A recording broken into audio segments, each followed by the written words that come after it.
Tactique du diable de Clive Staples Lewis, 31e lettre.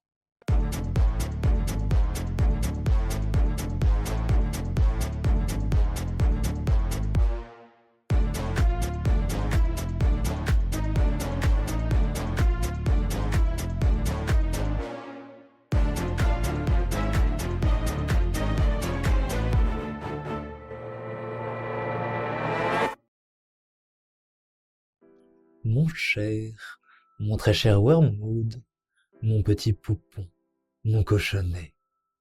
Quelle erreur, maintenant que tout est perdu, de venir pleurnicher et me demander si les termes d'affection dont j'ai usé pour m'adresser à toi ne voulaient rien dire dès le début. Rassure-toi, mon amour pour toi et ton amour pour moi se ressemblent comme deux gouttes d'eau. J'ai toujours eu envie de toi. Comme toi, pauvre bêta, tu as toujours eu envie de moi. La seule différence, c'est que moi, je suis le plus fort. Je pense qu'ils vont maintenant te donner à moi, ou du moins un morceau de toi. Si je t'aime, bien sûr, le morceau le plus fin par lequel il m'a été donné de m'engraisser. Tu as laissé une âme te filer entre les doigts. Les hurlements de rage poussés par tous les affamés qui ont vu cette proie leur échapper sont répercutés par l'écho, en ce moment, à tous les niveaux du royaume du bruit et parviennent jusqu'au fond, jusqu'au trône lui-même. Rien que d'y penser, j'en deviens fou. Je sais parfaitement ce qui s'est passé au moment où ils te l'ont arraché. Les écailles lui sont tombées des yeux, n'est-ce pas? Quand il t'a vu pour la première fois. Il a tout de suite compris que tu avais eu une certaine emprise sur lui, mais aussi que tu venais définitivement de la perdre. Essaye d'imaginer, et que ce soit là le début de ton agonie. Ce qu'il a dû ressentir à ce moment-là, c'était comme si la croûte tombait d'une vieille plaie, comme s'il guérissait d'un vilain psoriasis, comme s'il se débarrassait pour de bon d'un habit sale et mouillé qui lui collait à la peau. Par l'enfer, c'est déjà assez pénible de les voir de leur vivant, ôter des habits tachés et gênants, barboter dans un bain chaud et grogner de plaisir en étirant leurs membres détendus. Que doit être ce dépouillement définitif, ce nettoyage complet? Plus on y songe, plus on en souffre. Il s'en est tiré si facilement. Pas de soupçon qui s'éveille progressivement. Pas de verdict médical, pas de séjour en clinique, pas de salle d'opération, pas de faux espoirs de survie. Non, rien de tout cela. Mais une libération instantanée, totale. Un moment, on aurait dit que c'était notre monde à nous. Le sifflement des bombes, l'écroulement des maisons, l'odeur et le goût des explosifs sur les lèvres et dans les poumons, les pieds brûlants de fatigue, le cœur glacé d'horreur, la tête qui tourne et les jambes qui font mal. Le moment d'après, tout cela avait passé, comme un mauvais rêve, pour ne plus jamais avoir la moindre importance. Tu es battu, pauvre idiot. Tes main-d'œuvre ont été déjouées.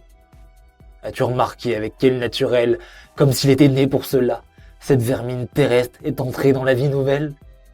Comment, en un clin d'œil, tous ces doutes lui ont paru ridicules. Je sais bien que cette créature se disait en elle-même. Oui, bien sûr, il en a toujours été ainsi. Tout ce qu'il y a eu de terrible a pris la même tournure.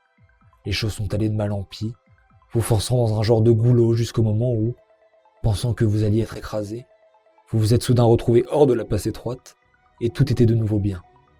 L'extraction devenait de plus en plus douloureuse, puis tout d'un coup la dent était sortie. Le rêve tournait en cauchemar, puis brusquement vous vous êtes réveillé. Vous mourrez, puis tout à coup, vous êtes hors de portée de la mort. Comment ai-je jamais pu en douter? Comme il t'a vu, il les a aussi vus. Je sais ce qui s'est passé. Tu as reculé, étourdi et aveuglé, plus grièvement blessé par eux que ton protégé ne l'a été par les bombes. Quelle déconfiture! Que cet être de poussière et de boue ait pu rester debout et s'entretenir avec des esprits devant lesquels toi, un esprit, tu as dû t'aplatir. Peut-être avais-tu espéré que l'effroi et l'étrangeté de la chose paralyserait sa joie. Mais la seule affaire, c'est que les êtres célestes sont étrangers aux yeux humains tout en ne l'étant pas. Jusqu'à cette heure-là, il n'avait pas la moindre idée de leur aspect et il lui est même arrivé de mettre en doute leur existence.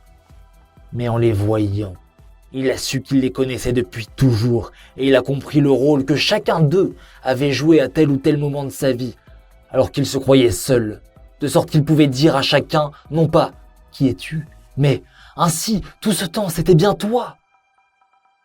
Tout ce qu'ils ont fait et dit lors de cette rencontre évoquait des souvenirs. La vague perception de présence amie qui avait hanté ces moments de solitude dès sa tendre enfance s'expliquait enfin. La musique intime de ces expériences les plus pures qui s'effaçaient chaque fois que sa mémoire y est enfin remontée. De les avoir reconnus l'a mis à l'aise en leur compagnie, même avant que son corps eût cessé de remuer. Il n'y a que toi qui ai été laissé à l'écart. Ce n'est pas eux seulement qu'il l'a vu. Il l'a aussi vu, lui, cet animal, cet être engendré dans un lit, il a pu le regarder, lui.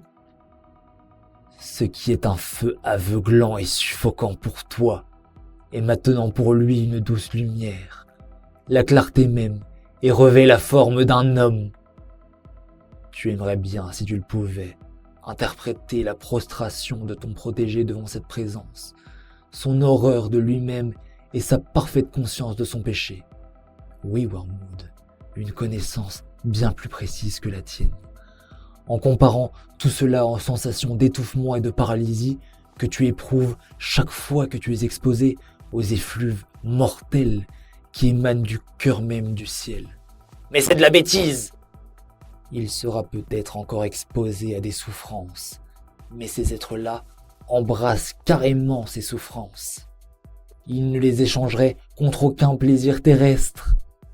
Toutes les délices des sens, du cœur, de l'esprit, avec lesquelles tu pouvais le tenter autrefois, même celles de la vertu, lui apparaissent maintenant comme les charmes écœurants d'une prostituée grossièrement maquillée à un homme qui vient d'apprendre que celle qu'il a aimée toute sa vie et qu'il croyait morte est en vie et se retrouve à sa porte. Il est transporté dans un monde où la souffrance et la joie prennent une valeur infinie qui bouleverse toute notre arithmétique. Une fois de plus, nous sommes en présence de l'inexplicable. Outre celui de tentateurs incapables comme toi, le plus grand fléau qui puisse nous frapper est l'échec de nos services d'espionnage. Si seulement nous pouvions connaître ses véritables intentions. Hélas, hélas. Pourquoi nous faut-il la connaissance ? Une chose si détestable et si insipide en soi, si nous voulons avoir le pouvoir. Parfois, je suis au bord du désespoir. La seule chose qui me soutient, c'est la conviction intime de notre réalisme. Notre rejet, malgré toutes les tentations, de tout ce fatras et de ces fadaises, doit triompher en fin de compte. En attendant, j'ai des comptes à régler avec toi. Je signe donc en toute sincérité ton oncle, de plus en plus affectionné et vorace, Screwtape.